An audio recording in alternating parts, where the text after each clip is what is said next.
আমরা মানব সৃষ্টির সূচনা থেকে আজ পর্যন্ত এক ইতিহাস আর আরেকটি হচ্ছে নিজ চোখে বাস্তবে দেখা।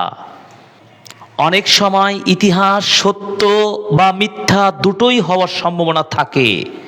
আরবি ব্যাকরণের ভাষায় বলা হয় খবর, ইয়াকুনুল খবরু সাদিকান আও কাযিবান, হয় খবরটা সত্য হতে পারে, মিথ্যা হতে পারে। কিন্তু আজকের যে খবরটা আমরা উপস্থাপন করতে চাই সেই খবরটা সুনিশ্চিতভাবে সত্য। এই ইতিহাসের সাথে আমাদের অপরিচিত এমন কেউ আছে, খুঁজে পাওয়া যাবে না। তথা মানব সৃষ্টির শুরু থেকে নিয়ে আজ পর্যন্ত এক ঐতিহাসিকভাবে যেমন সত্য, তেমনি বাহ্যিকভাবে এটাও সত্য।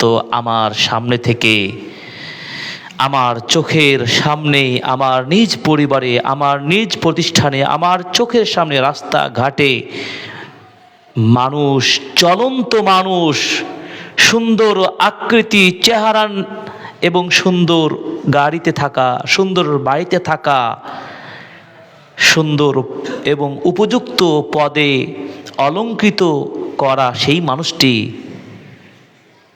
চোখের পলক ফেলার সময়টুকু পাওয়া যায় না, আমাদের মাঝ থেকে বিদায় নিয়ে চলে যায়। এই বিদায় নিয়ে চলে যাওয়া, এটি কি কোনো প্রমাণ লাগবে? এটাকে কোনো কি ইতিহাস দিয়ে আমাকে বোঝাতে হবে? যেটি আমার চোখের সামনে অহরহ অসংখ্য ঘটনা ঘটে। এর চাইতে আর কোনো সত্য ঘটনা আর হতে পারে না। সেই সত্য ঘটনার শিরোনামটা হচ্ছে আল মাউত, মৃত্যু।